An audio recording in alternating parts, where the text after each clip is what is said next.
You're listening to the Cyberwire Network, powered by N2K.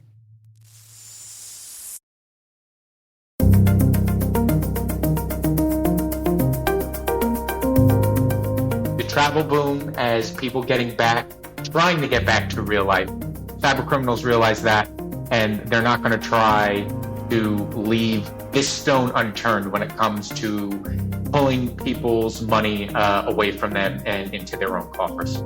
Hello, everyone, and welcome to the CyberWire's Hacking Humans podcast, where each week we look behind the social engineering scams, the phishing schemes, and criminal exploits that are making headlines and taking a heavy toll on organizations around the world. I'm Dave Bittner from the CyberWire, and joining me is Joe Carrigan from the Johns Hopkins University Information Security Institute. Hello, Joe. Hi, Dave. Got some good stories to share this week, and later in the show, Greg Otto, who is Chief Cybercrime Reporter for Intel 471, we're talking about travel scams. The start of the year is a great time to take that next step in your education, career, and beyond. Rely on N2K Certification Prep to provide the tools to help boost knowledge, skills, and confidence to get you there. And now, for a limited time, all N2K certification practice tests are 40% off. Visit n2k.com/certify and use promo code N2KVDAY.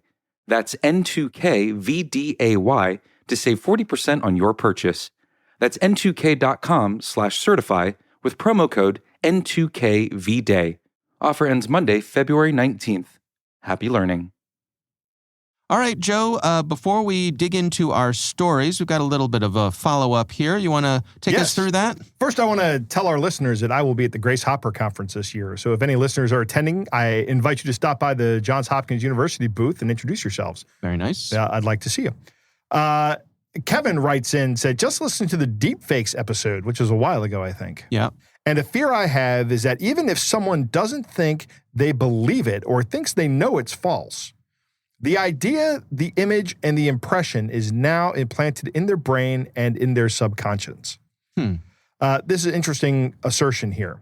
He goes on, and that will always influence their perception of reality. Think about political cartoons. They exaggerate someone's attributes. So even if you are looking at the real person, you can't not see those exaggerations. Remember Gerald Ford? Did he fall down often? No. But thanks to Chevy Chase and Saturday Night Live, SNL, you should just say SNL. That's a lot easier to say than Saturday Night Live. Yeah. Everybody thought that Ford was a klutz. Kevin says it was scary, but I think it's more interesting. It's an astute observation, Kevin. I think. Yeah. Even if you know that what you're looking at is a fake, that does have impact. Yeah, absolutely. I mean, and I guess, is it fair to say a lot of this is rhetoric? That's 100% fair to say. Political discourse. There's that. Yeah. But I think there's something to this. The planting of that seed. Even just doubt or uncertainty, sometimes that's a good thing, I think. Yeah. Quite often it's a good thing. But I would love to have doubt and uncertainty in all of our elected officials. Right. I want people to have that in every single public office holder in the country. Yeah. You should view them with doubt and uncertainty. Yes. Absolutely. Unless it was like Fred Rogers or... Right. Well, yeah, Fred Rogers is long gone and never held public office actually did good work. Yeah. I'm grateful for his contributions, but people like Fred Rogers don't go into office. No, and they're few and far between. Right. Yeah, absolutely. The thing that this made me think of was there's an episode of The Simpsons where George Herbert Walker Bush moves in across the street in a suddenly unexplained mansion. Right. And he and Homer start having battles. And then eventually Bush moves out and Ford moves in. And they make the joke, the fall down joke. Mm-hmm. This is 20 years after his presidency, 30, I don't know how long it was, a long time, right? They still make that joke about him.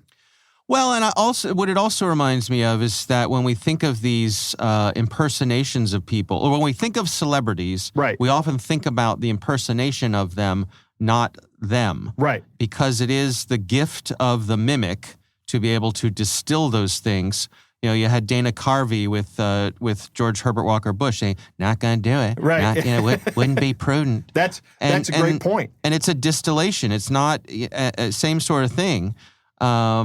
I've heard people say that, who is it? Going to be a really big show. Right. That was Ed Sullivan. Ed Sullivan, right. Like Ed Sullivan didn't actually sound like that. When most people are doing Ed Sullivan, they're not doing Ed Sullivan. They're doing the guy who popularized the impersonation of Ed Sullivan. Yeah. And I think that's a lot of what happens here. So, you know who really loved Dana Carvey's George Herbert Walker Bush impression? Was George Herbert Walker Bush. Oh, is that right? Yeah.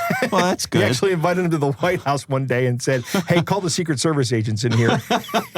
And he did, and they came in, and Bush thought that was hilarious. Yeah. Well, it's good to have a sense of humor about yourself. Oh, yeah. he did have a sense of humor.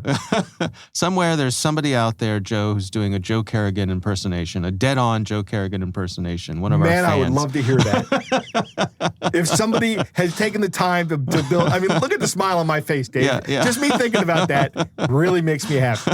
I would love to hear it. Yeah. All right. Well, thank you, Kevin, for writing in. As Joe says, it's an astute observation. We would love to hear from you. If you have something you'd like us to discuss on the show, you can email us. It's hackinghumans@thecyberwire.com. All right, let's dig into our stories here. My story comes from the Washington Post. This is written by Justin Juvenal and Michael Bryce Sadler. The title of the article is D.C. Government Auditor Involved in Romance Scheme, prosecutors say. Interesting allegations here. A gentleman named Charles Iganjobi, who worked as an auditor with the D.C. government, and he is accused of operating a money laundering scheme for a romance scam that brought in nearly $2 million from mostly elderly victims. The person who ran the scheme was a different person who was a government contractor and, wait for it, Joe, a special deputy U.S. Marshal. Really? Yeah. See, what did I just say about having suspicion and doubt about all the people? Right? These aren't elected people, but still. Yeah, but so this person would strike up relationships with women online. He would pose as a member of the armed forces. Classic. I mean, that's as textbook as we have seen here. And these two gentlemen would do this. The alleged co-conspirator is Isidore Iwagwu, both local to us in the Maryland area.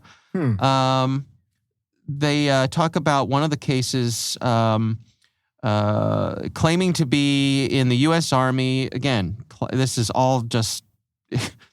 It's like they're reading the script, right? Right, like they've listened to Hacking Humans for the past 5 years. Right, exactly. Right. Says he's stationed at a U.S. Army base, has pictures of him dressed in his military uniform, of course, professing his love for this poor woman. She reciprocates, and he says that he's part of a unit that raided a terrorist organization, and they recovered millions of dollars in cash and gold. And he wanted to share this wealth with the love of his life, this woman. But in order to do that, she needed to pay $67,000 to a logistics company to help get the cash and gold shipped back to the U.S. Right. It's now, like an advanced fee scam. So it's a romance scam mixed with an advanced fee scam. It is. There's some good news here. The woman tried to send the money, but the banks detected it. The banks figured out that it was a scam, and they canceled the transfer. Excellent. And that's how evidently the jig was up, and they started looking at these two folks. Very good. Whoever that bank is, you have my appreciation. Wonderful. Yeah. This article points out again that this person worked for the Justice Department. He provided security at government facilities, which meant that he was authorized to carry a firearm and had the power to arrest people because he'd been deputized as a special deputy U.S. Marshal.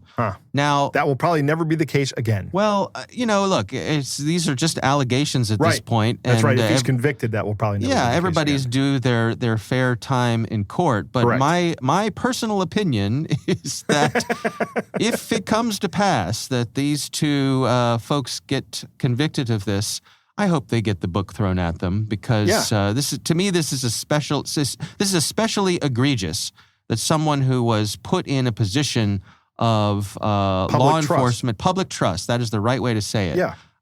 has used that or I don't know, cast that aside, Right. and done these scams. So, good that they were caught. Hopefully, some of these folks who got scammed out of their money will be made whole. I honestly doubt they'll be made whole, but maybe they'll get some of their money back. And How much did they get? $2 million? Nearly $2 million. Huh. Yeah. So that's a lot of money. All right. So again, that is from the Washington Post. We will have a link to that in the show notes. That is my story this week. Joe, what do you have for us? Well, Dave, we should maybe collaborate a little bit more. I have two stories, but my first story is very similar to yours. It's from David Proper over at the New York Post. Okay. And he has a story about a Texas woman named Dominique Golden, who is 31. She's from Houston, and she netted $2.6 million in romance scams. Wow. First of all, Dominique Golden sounds Right. like the pen name of a romance novel author or something, doesn't it? It's a good name.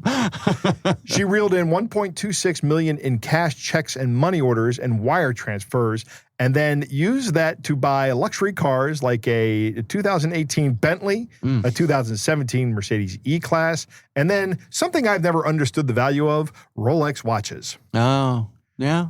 Well, She has agreed to forfeit those prized possessions along with a 16-inch gold chains, a 24-inch gold chain, and 3 guns oh wow. because she lives in Texas. You ever, Right.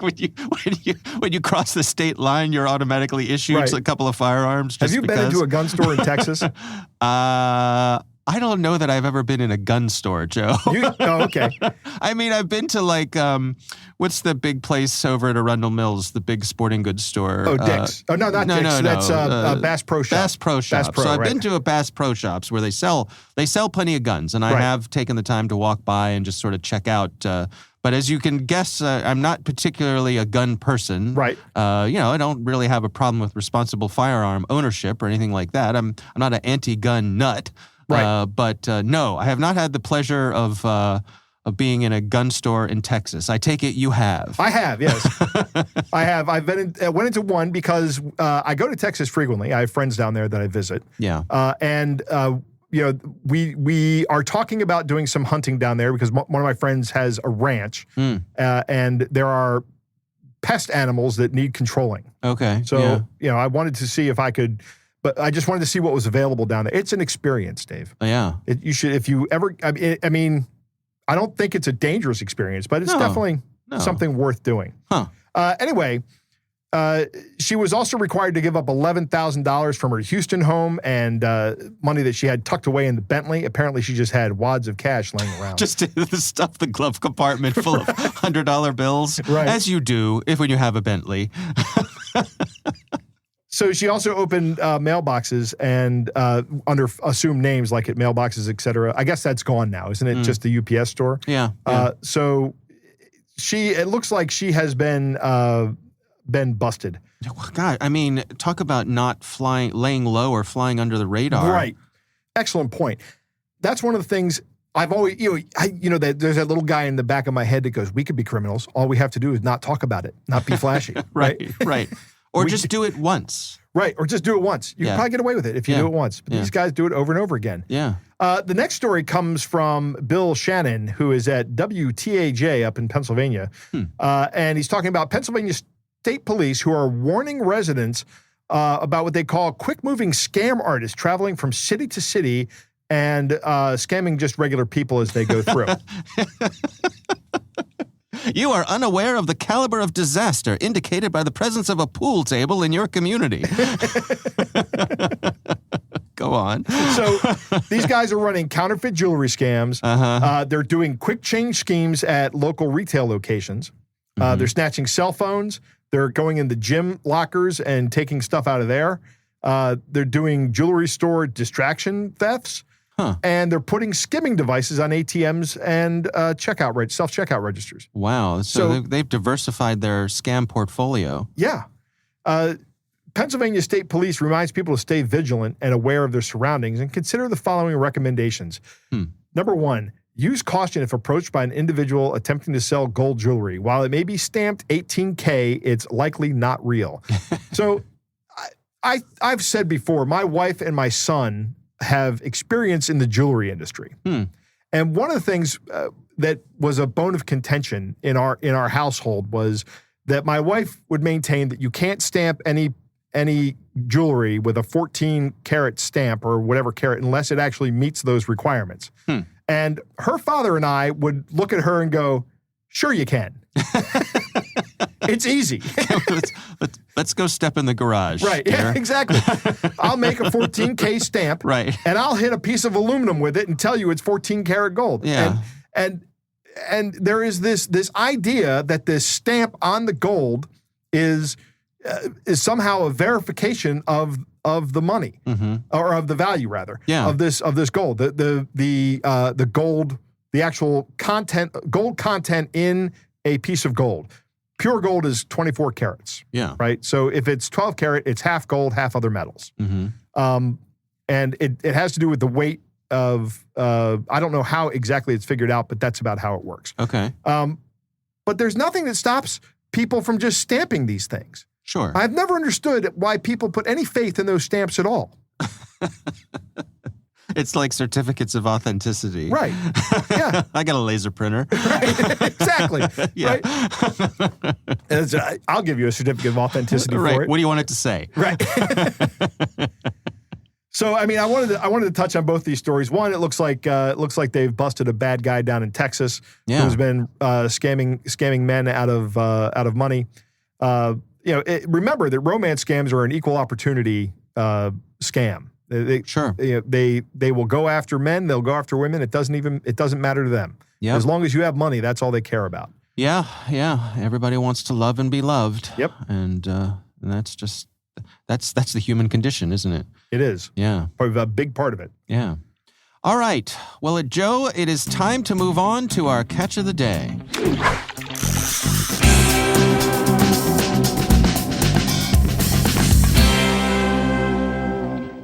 Our catch of the day comes from John in California, who writes, "Hi, Dave and Joe. I thought this was quite fishy, as I absolutely did not apply for this position, and the location of the job gives it away. Love your podcast, John." So, Dave, I'm not sure. I'm like probably 95% sure this is a scam, but I could also see this being legitimate, which might be why it's a good catch of the day. Huh. Okay. Well, it goes like this. Our company is getting back concerning application on a career builder project.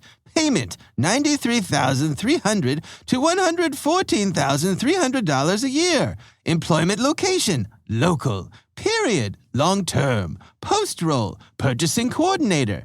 Position summary. Your key duties will include the management of vendors' base and goods purchased from outside sources.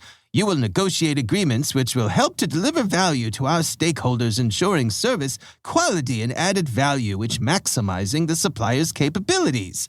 General responsibilities and duties include secures quotes from qualified vendors of required resources to obtain most favorable price terms and services to meet production plan, prepare plans and discuss long-term contracts and pricing, maintain supply chain activity including controlling supplier selection, inducting, evaluating, and tracking vendor price, quality, and delivery activity, control logistics to be sure of goods' timely shipment with required documentation. Necessary skills, employment eligibility in the U.S. or permanent resident status, must be detail-oriented, methodical, and well-organized, ability to do duties in a group, have an ability to build morale and group commitments to goals and objectives, must be able to work flexible schedule, overtime, weekends, ability to work flexible schedule 24/7, skills on Microsoft Office, Outlook, Excel, Word, and Office equipment, legal DL and driver background as required.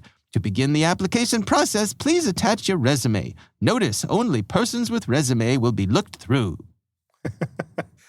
So actually, now I'm 100% sure it's a scam now that I've gone through this. This is almost certainly some kind of employment scam, or if it isn't an employment scam, it's a job you don't want.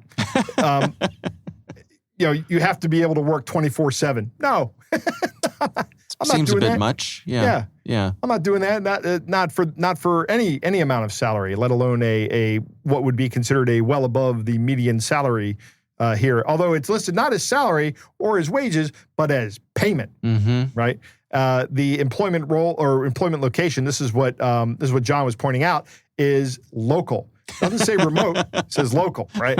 Right. Local could be anywhere. Right. Exactly. These guys just put that in there so people fill in the blanks in their head. That's one of the things these scam artists try to do is get you to fill in your own blanks. Yeah. Right? Yeah. There is a lot of bad English in this that hopefully nobody ever posting a job would ever put out. But, some business owners, English isn't their first language. Maybe they would put this out. Right. Right? But yes, this is almost certainly a scam. First off, they want you to send a resume to a different address than the address that it came from. That's a red flag. These addresses are Yahoo addresses and Gmail addresses, not corporate email addresses. That's a red flag. The fact that they want a resume and demand it and say your application won't be considered without one, that's probably just so they can gather your information. Your resume has a ton of information about you on there. I was recently, about a year ago, my wife was looking for a new job. And I said, look, just put your name, your cell phone number, and your email address on it. They don't need to know your address. They just don't need it. They don't need it until you're filling out your paperwork for working there. Yeah, it's an interesting point. Right. All right. Well, thanks, John, for sending that in. We do appreciate it. Again, we would love to hear from you. You can email us. It's hackinghumans@thecyberwire.com. You know what I might do, Dave? What's that? Is I might make up a resume that's just like, my greatest achievement, my crowning achievement in my career is my vast collection of office supplies. And then send it to these guys. They just make a complete farcical resume. Right. See what happens.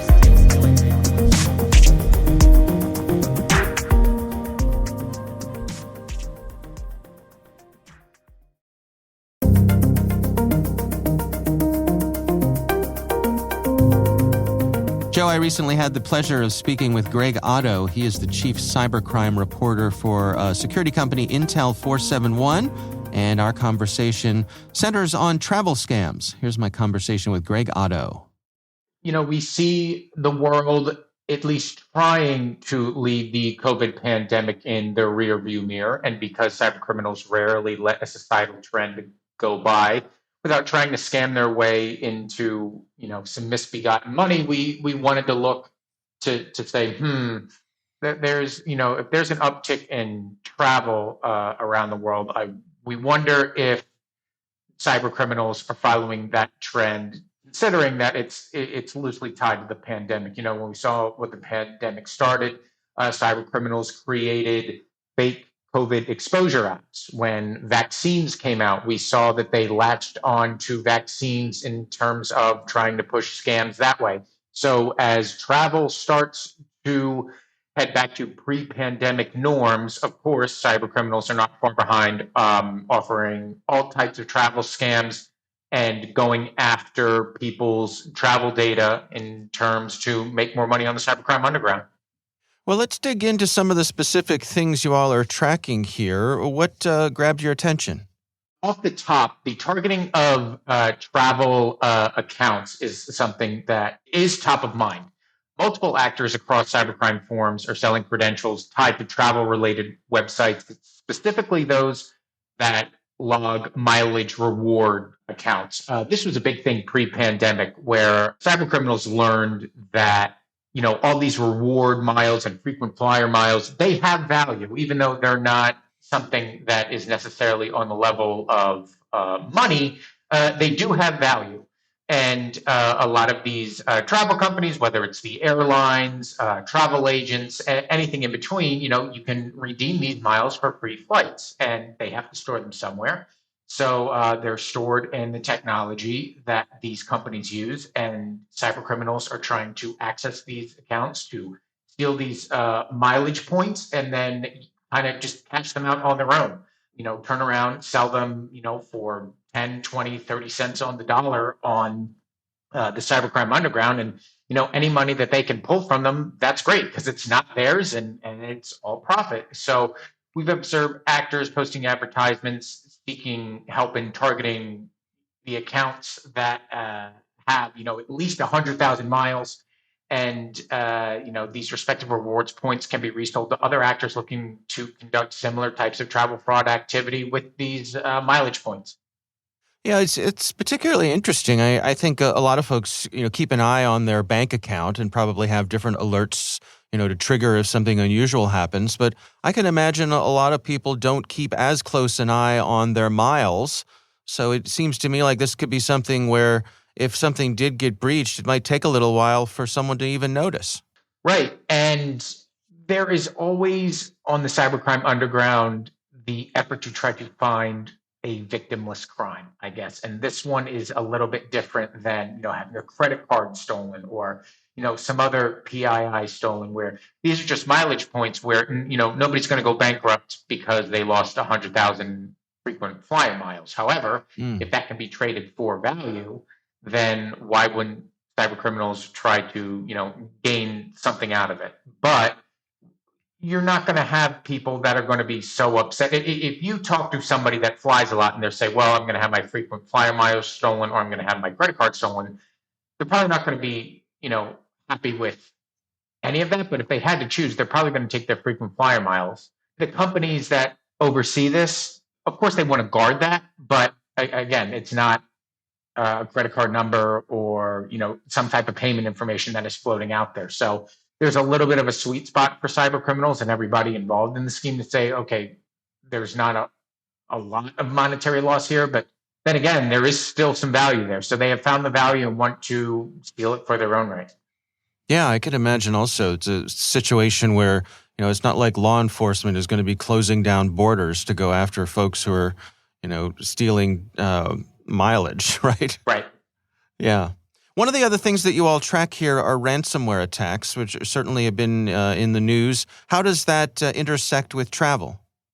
So I think that intersects with travel because of the possibilities in delays that are going on. I mean, look, we see all the delays. The pandemic is not over yet. And we've seen, across the world that the airline industry has been hit pretty hard with the delays that can come from having their staff recovering from COVID-19 infections. But we've also seen ransomware attacks that have focused on causing delays in the same vein that COVID cancellations can do. But we have not seen a heightened direct threat to the industry at large over the first few months of the year. But the risk remains because of other attacks that can happen. I go back to August 2021 when Lockbit 2.0 breached Accenture. They demanded like a $50 million ransom payment. But, Accenture is a huge international professional services firm. And of course, they're going to work with companies in all different sectors, including the travel industry. Later in August, Lockbit 2.0 breached a regional airline based in Thailand with credentials that are allegedly obtained from the Accenture breach. So, software supply chains are still a really big threat. And ransomware groups know this, and the bigger companies that they hit, the long tail of ransomware attacks that we're going to see. I mean, and even as our report was being crafted, we saw an attempted ransomware attack impact the IT systems of a low-cost airline headquartered in India. It forced the company to cancel and delay flights, just as if there was a COVID delay. There is not a direct threat to the industry at large. Software supply chains exist, and there really is a long tail, and these ransomware groups know how to exploit them. One of the other things that you all highlight here is the war in Ukraine. I think a lot of people have been surprised, the degree to which that activity, half a world away, has bled into a lot of other areas of people's lives around the world. Yeah. The travel scams and the cybercrime being conducted as a result of Russia's invasion on Ukraine, it's not quite in the same category as some of the other things that we've talked about because a lot of it has to do with criminals who are using insiders for illegal migration purposes. I mean, a lot of borders are shut down in that area. I think like Moldova, Romania, things like that. A lot of underground travel fraud with regards to Ukraine is happening just to facilitate the movement across borders. I mean, we've seen actors claim that insiders could facilitate illegal border crossings for Ukrainian males between 18 to 60 over the Ukrainian-Moldovan border. And then also, with ramifications dealing with the war in Ukraine, we saw Killnet, which I know has gained a lot of attention lately, the pro-Russian hacktivist group, conducting attacks against targets in Romania because Romania is supplying support to Ukraine. So we've seen travel-related entities impacted, like the Romania-based Air Traffic Service Administration and airports in Bucharest. So as long as the conflict continues in Ukraine, we would expect that any sort of travel or logistics companies or organizations that are helping the Ukrainian effort, that they would run the risk of Killnet trying to affect their operations in some way. So based on the information that you all have gathered here, what are your recommendations? How should people best protect themselves? So maintaining awareness of techniques and how these scams perpetuate is really paramount. Using technology to identify false identities when booking travel, really being up to date on anti-fraud and anti-phishing filtering can go a long way to preventing actors from taking over high-value accounts, especially those with the large amount of frequent flyer miles that we talked about. And then if you're an individual that is looking to travel, refraining from responding to unsolicited vacation offers and being smart about payments and booking directly through reputable service can prevent the likelihood of being scammed. Because like I said, the travel boom, as people trying to get back to real life, cyber criminals realize that, and they're not going to try to leave this stone unturned when it comes to pulling people's money away from them and into their own coffers.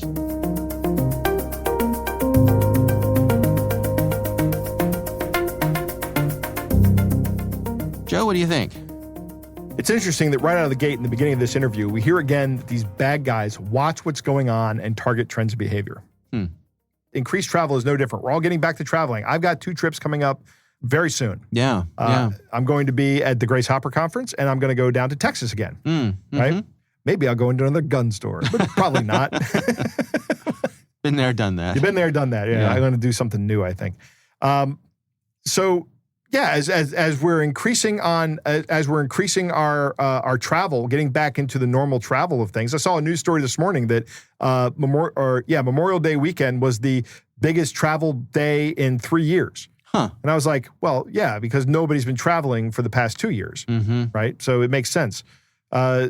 Bad guys notice this, and they're getting back into the travel scam game, including going after rewards points. Now, rewards points can be exchanged for things like gift cards. Did you know that? You don't have to spend it on flights. You can spend it on gift cards, magazine subscriptions. There's a ton of stuff that you can put your miles towards. In fact, these things have value, and maybe they're targeted because they may not mean as much to the people that have them, right?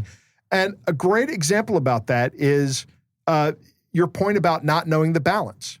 I know about how much money I have in my accounts, my bank account. Right. I know how much money is about in my 403B and in my other retirement accounts. I know what's there. Yeah. I had to go and look up what my mileage balance was, my miles balance at my affinity program with the airline I use. I didn't have that in my head. It's not front of mind for me. Yeah. So, if somebody had siphoned off 10,000 of those miles, I wouldn't have known. Right. I would have been like, oh, okay, I have that many miles. And it would have been less. Yeah. Companies may not care as much about it either, right? Because it's not a credit card number. Right. Maybe the customers don't really care. If you breach credit card numbers, people are going to be upset about that. But if customers lose these miles because of their own operational security shortfalls, then the company might be like, oh well, and the company can always just go, well, we'll just give you miles back. Yeah, right. And I don't know if it costs them anything. It probably is a loss for them. Yeah, there's probably some kind of accounting thing they have to do because it does have value. But I mean, to your earlier point, if I lost, I don't know, 5,000 or 10,000 miles, I probably wouldn't even notice. Right. The story about the small airline getting hit because Accenture was breached is kind of troubling to me. This is something that I don't think that a lot of people in the security industry think about, is the exposure because of vendors and customers. If you have customers and vendors who have access to your systems and they get breached, then you need to update those access tokens, whatever those are. Because this case here, these guys just, when they exfiltrated that data from Accenture, they said, oh, look, here's some login credentials for a small airline. I'm just going to walk in there and put ransomware on their computers and demand money from them. Right. That was a no-brainer for these bad guys. But I don't know what to say about this aside from just, every single one of these companies that you do business with, you should have an agreement with them that they have to notify you when they have a breach. Yeah. They have to send you a letter or something. They have to call you or do something. So now you go, okay, so you've been breached, so we're changing the credentials. Yeah, I mean, it's the classic third-party risk kind of thing. Yeah. And I think one of the challenges is how far back do you go? You've got your suppliers, they've got their suppliers, they've got their suppliers. It's a spider web. I think it's safe if you go, well, actually, that's a good question, because let's say that you give your information to company A, and then company A gives that same information to company B, and company B gets breached. Yeah. And now and let's say that's login credentials. They shouldn't be sharing the login credentials, but let's say they just included them with something they shouldn't have. Yeah. And it gets, that's an excellent question. I think a lot of it is making sure you ask the suppliers those questions. What are you sharing? I'm sharing this with you. Who are you sharing this with? Right. That sort of thing. Just make sure, and you can absolutely stop this dead in the tracks by requiring multi-factor authentication with a hardware token. Yep. And then nobody gets in. You say, if you're going to access our systems, you need to use some hardware token to get in. Yeah, absolutely. Finally, the protection, the best protection against this is awareness. And I like what Greg says here. He says awareness is paramount to this. So you need to be aware of all these things these bad guys can do, and just keep an eye on it. And one of the greatest ways you can continue to increase your awareness is by listening to shows like Hacking Humans. So keep listening. So you're preaching to the choir, Joe. That's right. I am preaching to the choir. But I'm telling everybody, don't stop listening. Tell your friends. Tell your friends. That's right.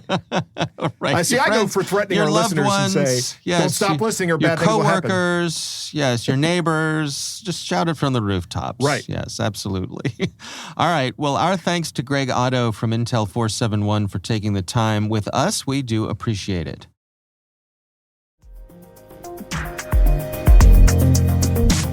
That is our show. We want to thank all of you for listening.